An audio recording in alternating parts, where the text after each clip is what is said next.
By the end of this video, you're going to discover connections you didn't even know you already have. I'm going to show you how to map out your existing network. These are people you already know, and they already know you, and how to identify the people who can unlock dozens of introductions for you. And you'll understand why networking can actually be easy and fun when you approach it the right way. Now, I've taught this network mapping exercise to hundreds of students. I have a friend who's a professor at the University of Maryland. Hi, Jeff. And I Zoom in for Warren Wednesdays. And every single time they start by saying or they're thinking like, wait a minute, I don't have a network. I'm in college or I just graduated college. But by the end, they've realized that they have over 100 potential connections that they've completely overlooked. And the good news is that your network is bigger than you think. You just haven't mapped it out yet. When most people think network, they think of LinkedIn connections. I talk to graduates all the time who say like, "Oh, I have this many connections." They're thinking about in-person networking, like going to conferences or mixers or networking events and finding the important people in their field. So if you're fresh out of college, you might think, well, yeah, Warren, I don't have that yet. But here's what I want you to understand. A network is simply people who know other people. That's it. It's not complicated. It's just people who know people. So for example, your parents know people. You know people. Your friends, your friends' parents know people. Your former professors know people. The person who cuts your hair, I'm going to get a haircut later today. She knows people. Your neighbor knows people. You don't need to know the CEO of your dream company. I'm going to teach you how to find the people who know them and how to get to them. You just need to know someone who knows someone. And the beautiful part, you already do. So here's how we're going to map this out. Grab a piece of paper or open your notes app, and we're going to go through 6 different categories. Think of it like this. You got school. You're in school. You might be in school right now, or you've been in school if you're lucky. School is a category. So what type of humans or contacts do you have in school? Let's see, there's classmates, there's professors, alumni. That's people who've already long since graduated from the university, people from clubs that you met there, or organizations you were a part of, or maybe student government, professors, TAs, right? Even that one professor you had your freshman year who liked you, like write them down, write down their names. So you can see there's a category for work. This includes any job you've had. Side jobs count. Bartending, that counts. Working at Dunkin' Donuts or fast food, that counts, right? A restaurant job.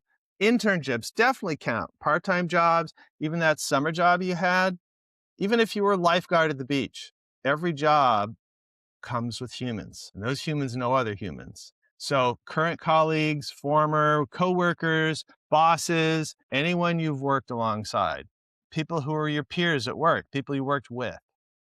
All right, so let's go to the next category, family. Well, this is obvious, right? Parents, siblings, aunts, uncles, grandparents, cousins, but also, and this is key, your parents' friends, your siblings' friends, your uncle's coworkers. You get the idea, right? Write down names of people. As we're going through these categories, right now we're in the family, write down your parents' names. Write down your siblings' names if you have siblings. Aunt Edna, Uncle Warren. I have a namesake, Uncle Warren. Write down the names of your cousins. Write down the names of your parents' friends. Who do they like to hang out with, right? Write them down. Now let's go to the category called friends. Friends, we all have friends, obviously, but also your friends' parents. Write down their names. Their older siblings, your friends' older siblings, people they know from their jobs or internships. So you could think like, oh, my friend Lisa, she's been doing that job at the golf course. She's always talking about her boss, Mike. Write down Mike, Lisa's boss at the golf course, right? You get the idea. Write them down. Let's go to category 5, hobbies and activities. What do you do for fun, right? Gym buddies, sports teams, basketball, football, baseball, field hockey, underwater basket weaving. It doesn't matter. Whitewater kayaking, volunteering. It could be church or religious communities. Holy cow. At church, you have let's see, there might be a rabbi or a pastor or a minister, and there's all the different people that are there in those religious communities. Even online communities you're in. Online communities are great. Write down the names of the people you like to connect with online. Write them down on the sheet. You could create your own category called church, or you could have your own category called online communities. All right. So category 6 is service providers. You might be thinking like, what? Because like this often surprises people, but it's actually gold. The person who cuts your hair. I'm going to get a haircut today from Jen. Hi, Jen. She's awesome. I'll say hi to the other people who work there. Your dentist, not just the dentist. What about the dental hygienist? What about the people at the desk where you deal with insurance and paying your bill, right? There's multiple people just at the dentist's office or your doctor's office, or it could be at the bank or your parents' financial advisor, your parents' accountant, the company who cuts your neighbor's lawn. All these things, all these different service providers, think of names of people and write them down. So I'll write down hairstylist Jen. Real estate agent, my friend John, who I actually interviewed for a video, he runs a real estate brokerage company. I'm going to write down John. Bank loan officer, I just met Aisha when I was at the bank, and she's the branch manager. I'm going to write down Aisha. My parents' financial advisor, write down their name. You get the idea. Don't filter it, just brain dump, okay? Now, here's where this gets really powerful in all that work that you just did. You're going to find what I call connectors. Now, connectors are the social butterflies. They're people who know everyone, and they love to introduce people to everyone. Like certain professions are connector gold mines, like a hairstylist and barbers, they are connectors. Think about it. Like everyone sits down in the chair, and as soon as the hairstylist lay hands on the human, they just start talking. It's kind of amazing. Real estate agents are connectors. They hear about people's problems, their jobs, their connections. They know half the town, right? Real estate agents, they have to know lots of people. They know business owners, families. They know lots of contractors, property inspectors. They know bank loan officers. These people are connectors. So we have hairstylists or barbers, real estate agents. Another one is ministers, priests, and rabbis. A huge part of their job is knowing their community. So that means they know who does what, who needs help, who's going through something, who might be hiring or looking to expand their business or contribute more to their community. These connections are often really generous and contribution oriented, and maybe they could help you, or you could help them while they're helping you. Another one that I've mentioned before is bank loan officers. They have to know everyone. They have to know lots of businesses, and businesses have lots of humans, right? So they know who's growing, who's hiring, who's expanding, who just went out of business, who just moved into the area, who's applying for a loan. They know a lot about people, so they're a connector too. And just one connector can introduce dozens of introductions. So when you're looking at your list of all these different categories, and when you go through, because remember we wrote down all the names and all these different categories, I want you to go through and circle any of the people who fit this profile. They're a social butterfly. They love talking to everyone. They know everyone, and they love introducing people. These are high leverage contacts, which means your 1 hour with this person could result in many powerful introductions versus when you meet with someone else who's not a connector, they might not have as much energy or interest in referring and connecting, and they might not know as many people. So here's something important I want you to understand. People often identify their most impressive connection and immediately reach out to them first. And I recommend a different approach. So what do I mean by this? Let's say you want to get into biotech and you find out that your barber is always talking about his uncle, who's a vice president at a biotech company. So that's an impressive connection. You're going to be tempted to want to go after them first. Go after the biggest opportunities first. But what I want you to do instead is take a different approach. Here's why. At first, you're going to be learning this process of how to ask for introductions, how to reach out, how to help them refer you. You're going to be learning the process, and in the beginning, you're going through a learning curve. It's normal for your conversation or how you do this to be a little bit clunky. I'm going to give you some scripts, some phrases to say, and I want you to actually say them the way I tell you to say them in the beginning. and that's going to feel awkward and weird. So you want to practice on people who are not high stakes. I want you to practice on people who are low risk, low stakes. So you want to start with someone safe, someone low risk, someone who's forgiving. Maybe it's a family friend who's always been supportive, a buddy, a former teacher who really likes you, a neighbor. It could be your friend's parent. You're always having sleepovers at their house when you're younger. People you know them for years. Practice with these people first. And you could tell them, hey, Francine, I'm practicing. Can I practice this on you? And what'll happen, and they're going to say yes. What'll happen is you're going to start practicing. And guess what? Francine knows people. And you may actually get an introduction out of it. Even though you're thinking like, Warren says I'm in learning curve mode. So I'm practicing on low stakes people. But oops, it works. So this is a great way to start. The more you struggle, this is a ninja secret here. Once you practice this on low stakes people, then you can move on to high value contacts. You kind of get the uglies out, right? You've gotten to the beginning of the learning curve. You kind of get the idea of what you're doing. And then here's the ninja secret. The more you can struggle, let yourself struggle, the more people will want to help you. They'll want to rescue you.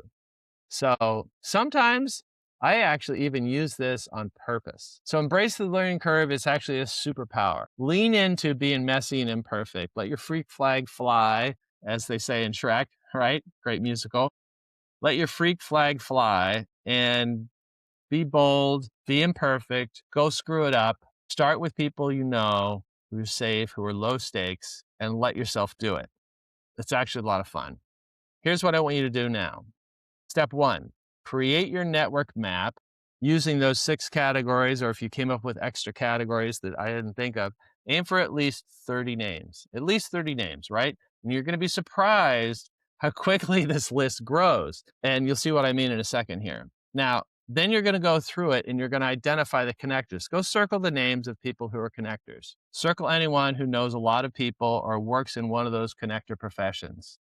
Then step 3, I want you to pick 3 safe, low risk, low stakes contacts to practice with first. People who will be understanding and forgiving as you work through the conversation and you're getting in that beginning part of the learning curve. Step 4, a way to use the magic question with them as you're asking for introductions. So it looks like this. If you were me, who else should I be talking to? So this is a strategy of going up to people, asking them for introductions. Hey, Mike, I'm looking to get into woodworking. Do you know anybody in woodworking? Well, Mike is going to be like, actually, Vlad just did this to me this morning. He asked me, do I know anyone in logistics? And it happened to me. I went like, right? Because he made this direct ask. And that's okay. But then you ask the magic question. If you were me, who else should I be talking to? Now they're going to switch into advice brain and it changes the game and they'll start coming up with ideas of people. So don't worry about reaching out to everyone on your list right now, not right away. It's a marathon, not a sprint. You're building a system that's going to serve you for your life. This isn't about just your next job search. This is a skill that can serve you even when you're in the job, how to find resources and find people to help you. So let's build your dream career starting today. Start with just 3 conversations. They'll lead to more introductions, and those introductions will lead to conversations, which will lead to opportunities. You get the idea. It's pretty simple. Now you're going to have these conversations, and some people are going to be incredibly helpful. They'll give you advice. They'll make introductions. You'll know what it feels like when somebody is really being helpful. They're really present with you. And they'll invest in your success. They'll be spending their time trying to help you. But here's what I've noticed. Many people don't know how to follow up properly. And all that work they've put in and those relationships then fade away because they never follow up. And that's the missing piece that keeps most people from building lasting connections. Everyone you meet or talk to, you want to follow up with them. In my next video, I'm going to show you exactly how to follow up and how often to follow up. The 4 touches that turn helpful contacts into genuine mentors and advocates that you can keep coming back to long term, who will keep wanting to help you and they'll keep wanting to introduce you to new connections over and over again. Multiple referrals from one person. That's what I want for you. And that's what we're going to cover in the next video. Your task for this week is to go create your map. Do it right now. Don't overthink it. Just write it down. Don't do it perfect. Just write down every name you can think of across the categories. Now, if you want to map everything out together and do a few practice runs before you start reaching out, I'd love to help you with that. You can reach out to me by taking the job search strategy quiz. It'll help you analyze your job search strategy, what's working, what's not working, what's missing. And at the end, it'll also give you a link so you can book a call with me and I'll help you go through it. We can work through the industry interests you have together, your specific personal situation, and we can even practice your outreach scripts so you can feel confident going in. Open slots are limited. Take action, right? Fortune follows the bold. So I'd recommend starting as soon as possible. And if you want the downloadable network mapping template that walks you through this process step by step, I can also send that to you once you've taken the quiz. And if you're ready to build your network strategically, subscribe to my channel. That way you'll get more videos when they come out. If you're thinking about working together and you want to get more done quicker and faster, let's get rolling by booking that call. Go take the quiz right now. You could be only a few weeks away from landing your dream job if you've gotten this far in the series. Let's work together and accelerate your progress. I'll see you in the next video, or maybe you'll come to our community. I have a community called momentumschool.com. It has a K in it, momentumschool.com. Come on over, introduce yourself. It's free.